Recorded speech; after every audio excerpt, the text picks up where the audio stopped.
into PEC Match Point, your premier destination for news around the Power Esports Conference. The regular season is done, and that means it's time to reveal the brackets for the PEC playoffs taking place a little bit later in April in Las Vegas. I'm Michael Fisher, of course, PEC Match Point, brought to you by the Idaho Air National Guard. And again, everybody's all done. It's time to look at where your favorite teams ended up and what their road to a national championship is going to look like. Again, we've got a jam-packed show. We've got brackets from all four major titles: Rocket League, Overwatch, Valorant, and Smash. We also got to hear from some of the directors of the Power Esports Conference. They give us their thoughts, what it's going to take to win a national championship, and how they felt the regular season went overall. But as we always do on PEC Match Point, let's start with Rocket League. As a 9-team title, we've got a play-in game there between the 8 and 9 seeds. And as we take a look at exactly how this bracket's going to take down Minnesota and Utah. Minnesota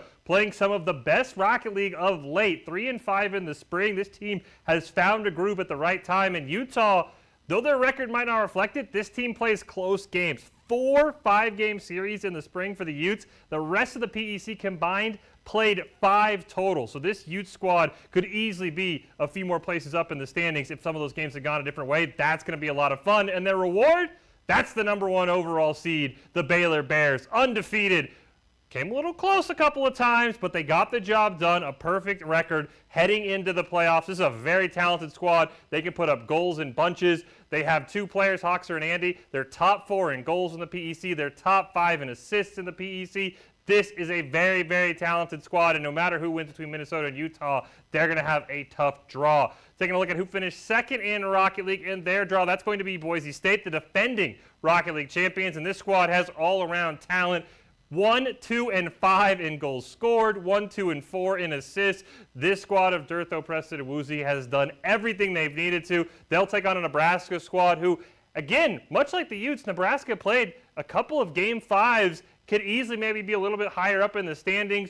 Things didn't quite go their way. This should be a fun little series, and we'll see the winner of Boise State and Nebraska will get to take on the winner of our 3-6 matchup, which is where Michigan State is going to find themselves taking on Kansas. Remember, Michigan State and Boise State, that was the national championship last year. They might meet in the semifinals, so that one's going to be a ton of fun. Michigan State, they found their groove as of late. They've had a couple of massive wins, and of course, the other thing to keep in mind, if you take a look at this bracket, it's all double elimination. Just because you lose the first game doesn't mean you're done. You still have a chance to make your run in that lower bracket, so there's going to be a lot of things that teams can focus on after one loss. And then our final matchup we got to take a look at here is going to be that 4-5. It is going to be Syracuse taking on Ohio State. The Buckeyes playing very solid, 4-4 in the spring overall, a very good job. But watch out for this Syracuse roster if they can start winning. They're one of the few squads that took Baylor to a 5-game series as you kind of maybe start to look ahead, depending on how some of these matchups go. They beat Michigan State. They played Boise State to 5 games twice in the PEC. That's a very, very talented squad, and I think it's going to be a lot of fun in Rocket League.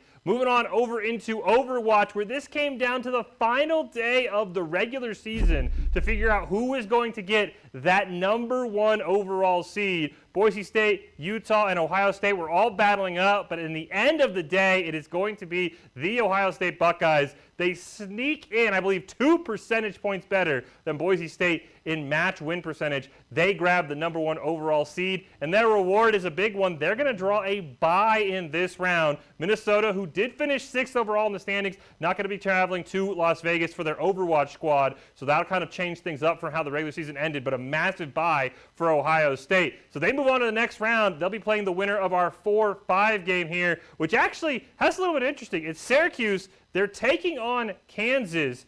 These two teams, I said the regular season was over. I lied. These two teams are actually playing tomorrow. It's not going to change any of the standings, but it's going to be very interesting how much gets shown from these squads, right? You play each other, you take 2 weeks off, you play each other again in the playoffs. I'm very curious to see what these teams show. Both these teams at times were challenging for the #1 seed. I think Kansas had a first-place stint in the fall. Syracuse was tied for first for much of the spring. That's going to be a fun little matchup. Take a look at the bottom side of the bracket now in our 2-7 matchup. It's Boise State. They draw the 2 seed. Again, just percentage points behind Ohio State when it was all said and done. And their opponent, again, taking on a very hungry Broncos team, is going to be Nebraska. Remember, Boise State, the defending champs in Overwatch, the defending national champs of the PEC. This is going to be a lot of fun to see how the Broncos do. Nebraska at times has looked very strong. This Cornhuskers squad has given teams a run for their money, and Boise State cannot get caught looking ahead. But they got to be worried because in that last matchup in our bracket, it's going to be Utah, one of the hottest teams in PEC, Overwatch in particular. They absolutely ran a gauntlet, undefeated in the spring.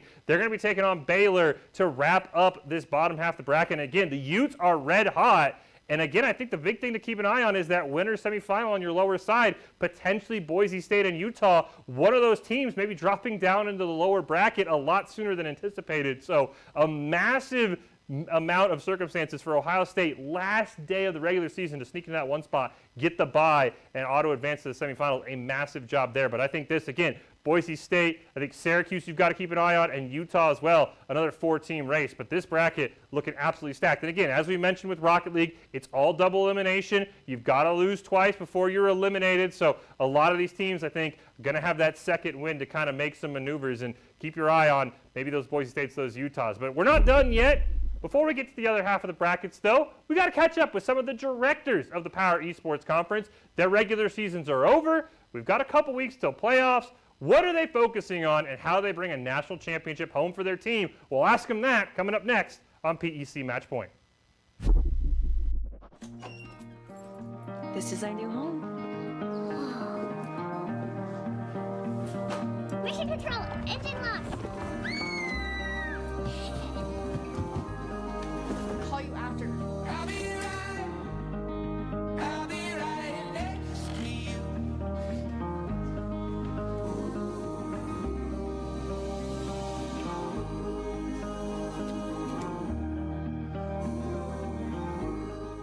My friends know me as Derek, but I'm also Master Sergeant Raxter.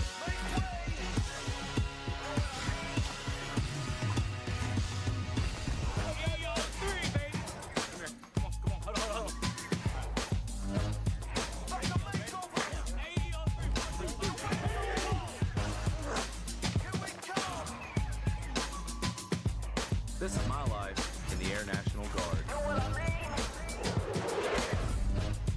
Scott Matlock, underrated recruit, has built himself into one of the best defensive players in the Mountain West. What would you do if you couldn't fail? Would you see every setback as a catalyst to keep going? This is the innovator's mindset, because innovation demands daring.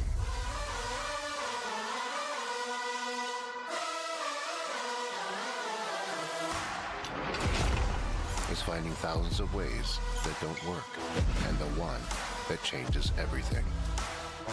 It's when your unrelenting spirit sees the world's needs and says, I will create something better. So, what will you do? Will you let your genius run wild? Give yourself the space to be great? Set your sights on something even bigger, because we know changing the world doesn't happen by chance. It comes out of the blue.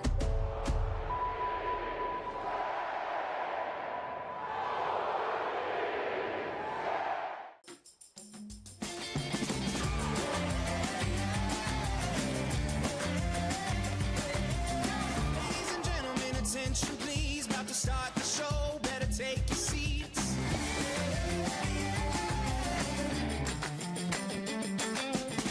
It's time to let the curtain rise. We're gonna shake the room. We're gonna Now earn up to 4 times the rewards with the ICCU Premier Rewards Visa credit card. It's the credit card from the credit union you love. Welcome back into PEC Match Point. Of course, as we always do, it's time to go inside the PEC. But before we do that, make sure you head on over to the official PEC website if you want to stay up to date on everything Power Esports Conference. We've got stats. Take a look at everything, how the regular season went week by week. It's all over there on pec.leagueos.gg. Stay up to date on the premier FBS Esports Conference in the country. Well, we've already revealed half the brackets. We've got 2 more to go. But before we do that, let's hear from the directors of some of the Power Esports teams. Of course, the regular season is over for the most part. The brackets are set. That's final. And there's national championships to be won. What do their teams need to do to bring home a national championship? What better way to find out than to ask the directors themselves? So let's talk a little bit about just the regular season's all wrapped up. How are you and all your different teams? How are you guys feeling about how PEC regular season went for everybody? Yeah, this was an amazing experience for us. All of our students, all of our teams had a positive experience. Some were a little bit more successful competitively than others, but holistically, this was right where we needed to be in our year zero. The PEC was perfect for us. Well, first of all, like the Power Esports Conference and this being our first year in it is kind of unlike anything that we've experienced before, in that the regularity with the schedules and the default times and the competition and all Power 5 opponents and such great directors to work with and such fun teams. It's just been a wonderful experience to be able to follow along the storylines and playing a double round robin and being so familiar with everyone. It's interesting how you get to know all the teams and the stories are so pervasive and fun, and it's just been a pleasure to be a part of. I'm super, proud of the team and what we've been able to do across some of the titles, but certainly there's areas that we need to improve upon that I think we've taken massive steps since last year, which is great, but we're still not to where we want to be, right? We want to be at the top. We want to be competing for that top spot across all titles. Honestly, I think we're very happy with where we are. Both in Valorant and Overwatch, we finished right at the top, and even at points we're undefeated for long stretches of the season. Rocket League and Smash might not have hit at the level we had initially hoped, but I think both teams have done a lot to progress and are excited for Vegas. And so overall, I'm very happy with where we are. We have had a lot of great positive development, and I'm just really excited to see what the teams can pull off when we finally get into the desert and see what happens. Minnesota was a new member school this year, so there was a lot of learning and growing to make sure that our program was contributing and a valuable addition to the biggest and baddest Power 5 D1 esports conference in the country. So overall, I would say PEC competition this year was incredibly exciting, and based on our experiences, we're very pumped for postseason championship in Vegas. I think so far this has been a pretty good season for us, right? We had a good season last year, which set the bar high and kind of set the expectations for ourselves pretty high. And there's been some teams that we've been going through a bit of a rebuild in, but I think overall, where we've positioned ourselves heading into the Vegas land, we're pretty happy. We feel like we have a good opportunity and a good chance to do well in the coming weeks. How do you keep your teams in that mindset of that they're going to step off the plane and then they're ready to go on April 10th, April 11th? How do you keep that team focused in with a couple weeks off? Trying to strike a delicate balance between making sure our students get their reps in, whether it's in the lab, doing VOD reviews, scrimmages, what have you, while also kind of being sensitive to avoid burnout. Students are very busy with both academics and their social commitments, as well as their responsibilities to the team and their teammates. So after a full year of esports competition and travel, it's not an easy task. I will say it helps a lot to have such an amazing host location site for the kids to get excited about. And I guess lastly, being from the land of ice and snow here in Minnesota, that hot Las Vegas desert heat is sounding pretty good right about now. Yeah, I think there's a few different things. One, giving them as many LAN experiences as we can throughout the year, not just in these final few weeks, but throughout the year, giving them those LAN experiences, that time on stage, is a big part of our preparation for these events, right? Like, as comfortable as we can get you being uncomfortable, that's a goal of ours. And so this preparation started months ago when it comes to this Vegas LAN. But two, it's also keep doing what we're doing. We're not here to change. We found some success with what we've been building so far, so continuing along that path, keep doing the same things we've been doing that have brought us success in the past. That's kind of the goal. Kind of just up scrim opportunities throughout the next 2 weeks. Normally we probably scrim twice a week with PEC matches as on top of that, so maybe adding 1 or 2 more scrims for the next 2 weeks, sort of refine what we want to work on. Even though we're late into the season, there's still a lot of ways to improve, and I think the teams know that. So we'll just practice more within the next 2 weeks, and hopefully that can make a difference. First is just keeping competition going in some way, shape, or form, whether that's just through our practices, through VOD review, or it's heading off to competitions around the state and country. But one of the other things we've been doing, this is something our Smash team's been doing a lot, is we've been doing a lot of mental toughness training is the best way to describe it. And actually we're working with a couple of psychologists from the athletics department. Keeping confidence high. All of our teams are different and in different positions, but we're continuing to play. We're scrimmaging, we're finding matches, we're finding tournaments, both individually and as a team. And it changes things under the bright lights and the big stage of this, to be able to handle that. And that's what we're most worried about and working towards and practicing against, is that our guys, it's, the Hoosiers film of the rim is 10 feet high and the foul line is 15 feet away. Like, it's the same there as it is here, that they play the same game and they do what they're good at, and the reps stay identical. And so that's where we're concentrating our efforts right now, to making sure they understand those things and that they play as well as they can. So making sure we have those appropriate times off, making sure they are going to class, have that spring break time off, except for Rocket League. They were kind of grinding at Boost on the Beach.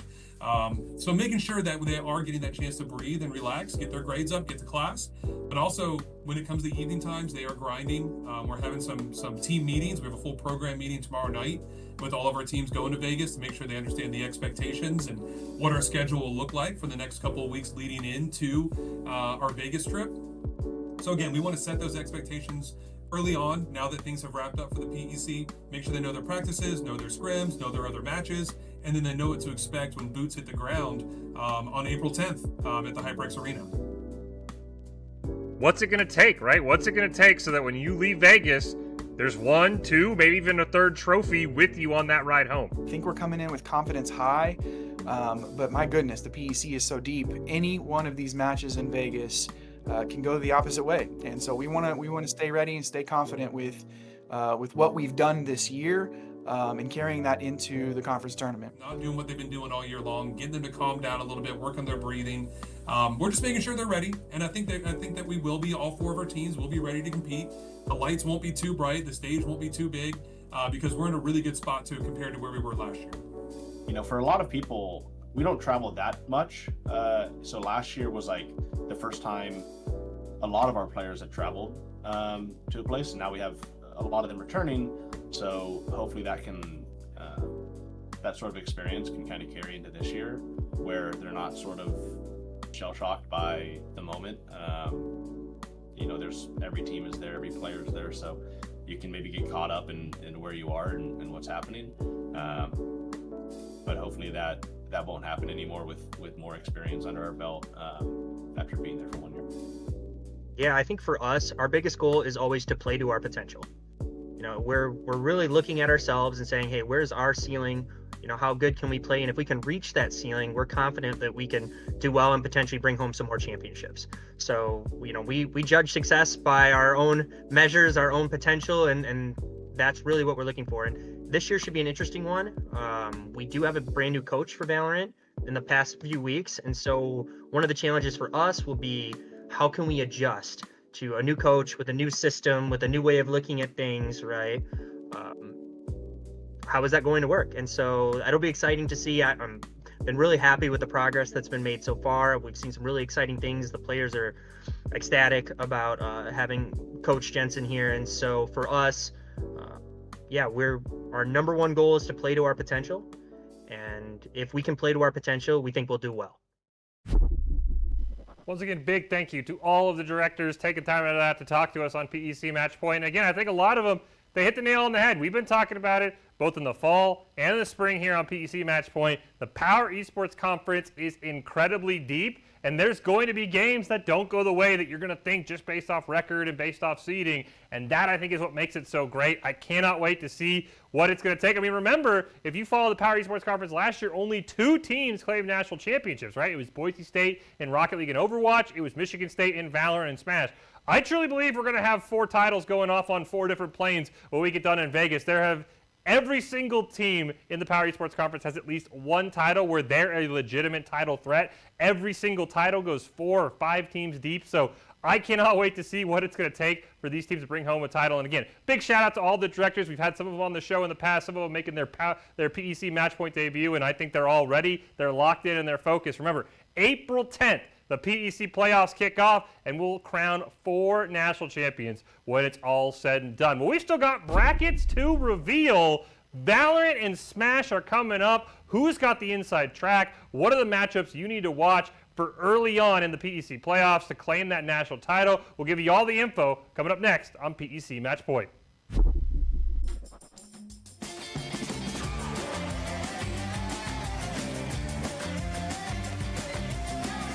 and gentlemen, attention please. About to start the show. Better take your seats.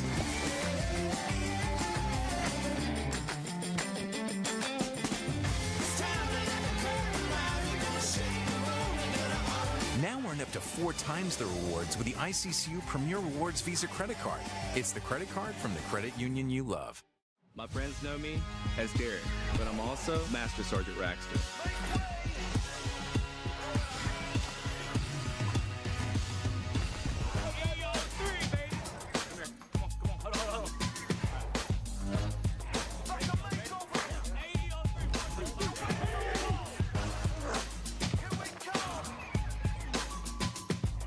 This is my life in the Air National Guard. Scott Matlock, underrated recruit, has built himself into one of the best defensive players in the Mountain West. What would you do if you couldn't fail? Would you see every setback as a catalyst to keep going? This is the innovator's mindset, because innovation demands daring.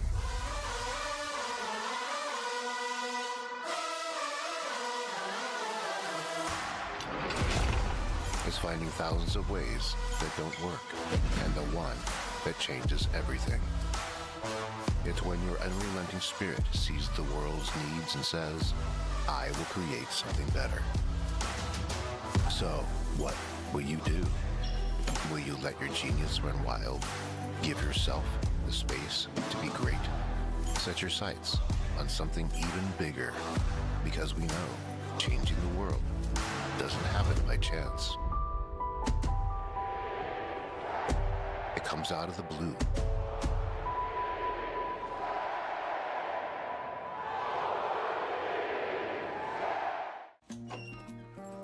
This is our new home.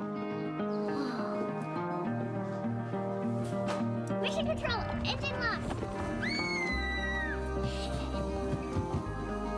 I'll call you after. I'll be right next to you.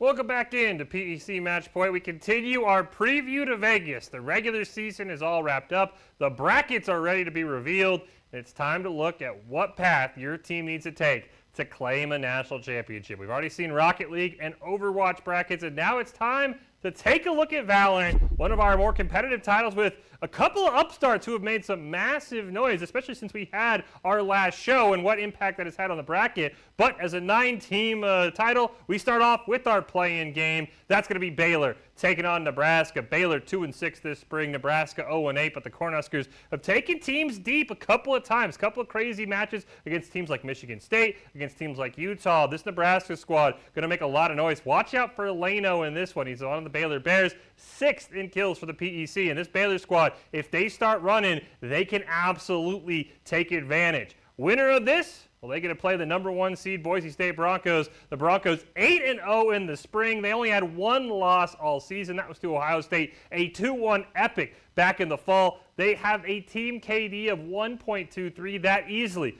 leads the Power Esports Conference. And no matter who they get between Baylor and Nebraska, that's going to be a fun matchup here to watch as the Broncos kind of have been marching through everybody ever since the calendar turned over into 2026. Our 2 seed is going to be, speaking of Ohio State, those Ohio State Buckeyes. Again, this is a team that started out kind of hot, but they faltered as of late. 5-3 in the spring after a perfect 8-0 in the fall. Minnesota, their opponent, they're 2-6. Ohio State took this game 2-0 in the spring. And again, the Buckeyes Are they fading at the right time, or are they maybe just going to get hot when it matters most? We'll have to see, because they've proven they can run with the best. Again, they're the only team to beat Boise State. Can they refocus and lock in after a sort of a upset-heavy spring? We'll have to see. Our 3 seed, this was a big one. It's the Utah Utes. They took down Michigan State last week 2-1. It was an absolutely epic series. If you did not get a chance to watch it, that pushes the defending champs all the way down to the 4 seed. But talking about Utah taking on Kansas here, the Utes 7-1 in the spring. Their only loss to Boise State, and that one went 3 games.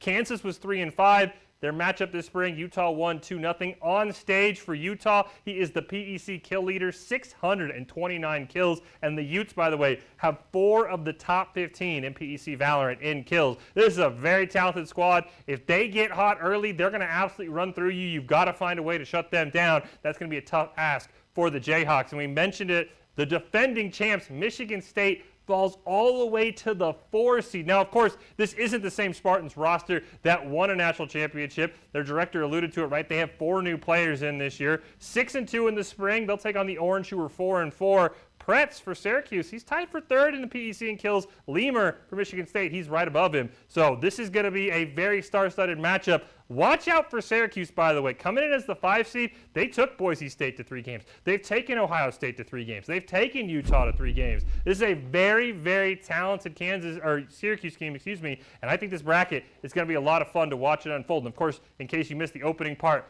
all of these brackets are double elimination, so just because you lose in the first round, it doesn't mean you're done. And we wrap up things, like always, with Smash. This one got flipped on its head, but despite the loss in their last game of the regular season, it is the defending champ Michigan State Spartans. They are your number 1 seed. They come in with only 1 loss on the resume. They have been absolutely on fire. They are going to draw the Baylor Bears, who have had at times a rough spring, but again, I think this is going to be a match you want to tune in. See how Michigan State reacts. Again, they didn't lose until the final week of the season. How are they going to react? This is a very talented Spartans roster, by the way. Just for how deep this roster goes, you only play 4 players per match. Michigan State has 5 of the top 10 players in the PEC by adjusted rankings, which is kind of similar to Ken Palm for college basketball. That tells you how good this roster is. Coming up on that 4-5 matchup, this is going to be crazy. It's Nebraska, who we talked about all season long, potentially being a national championship contender. They fall down to the 4 seed. They get a red-hot Boise State team. This Bronco squad has come alive late in the spring. There ended up being a 3-way tiebreaker for the bottom half of the standings, and Boise State shoots up, and they're going to be a very tough opponent in Nebraska. The Cornhuskers 5-2 this spring, Boise State 2-5. It was Nebraska winning this 2-0, but there's a couple names you need to know. For Nebraska, it's Smoothie and Arvin, and for Boise State, it's Mata and Melfor. These all are in the top 12 for adjusted rankings, all of them in the top 10 either for blind picking or counter picking. When it comes to this format, you have to keep an eye on this matchup. I think this one has a sneaky chance of maybe being one of the big upsets on the Smash bracket. Going down to our 2 seed, it is going to be the Minnesota Gophers. They were absolutely incredible. They beat Michigan State to give them their first loss, and their reward is taking on Ohio State, who, by the way, has come alive in the end of the season here. We take a look at who Minnesota's playing, because this Buckeye squad, they've won their last 3 matches. That's right. They have absolutely caught fire at the perfect time. Minnesota beat them before this Buckeye team got red hot. So it is going to be a lot of fun. Minnesota, they have had a couple of 3-game series. Keep an eye on this. Stitch and Grizzhawk, both top 5 in adjusted rankings. So make sure you keep an eye on those Gophers. Again, all of a sudden, Minnesota, maybe the team to beat. We'll have to see. And then finally, our 3 seed is going to be Syracuse. This is a squad, if there's a name to know, it's Syrup. He's number 1 in basically about everything. One of the best, if not the best player in PEC, and he has done a great job getting this Orange team to this 3rd place ranking. They're going to be taking on Kansas, and the Jayhawks, they have had a very, very cold spring, only 1-6. They have kind of fallen down after maybe flirting with a top 4 seed earlier on in the fall. So this one, it's really going to be, we know Syrup's going to get his wins. How else can Syracuse get their wins to advance on to the next round? That's going to be what you have to keep your eyes on. But again, double elimination, you have a chance to come back. I think it's going to be an absolutely fantastic PEC playoffs. The national championships are on the line. Who's going to take it home? Again, I think every single team in the Power Esports Conference has at least 1 or more titles where they are a legitimate title threat, and that just tells you how close the PEC is to being I mean, just how tight all these teams are. It's going to be an absolutely fantastic show. Make sure you join us either down in Las Vegas, April 10th through the 12th, or on the PEC Twitch channel. Absolutely phenomenal. We're going to give away 4 national championships, and I cannot wait to see who it's going to be because all of these teams have a legitimate shot. It's been an honor having PEC Match Point this year. We will see you guys either down in Vegas or next year for year 3 of the PEC.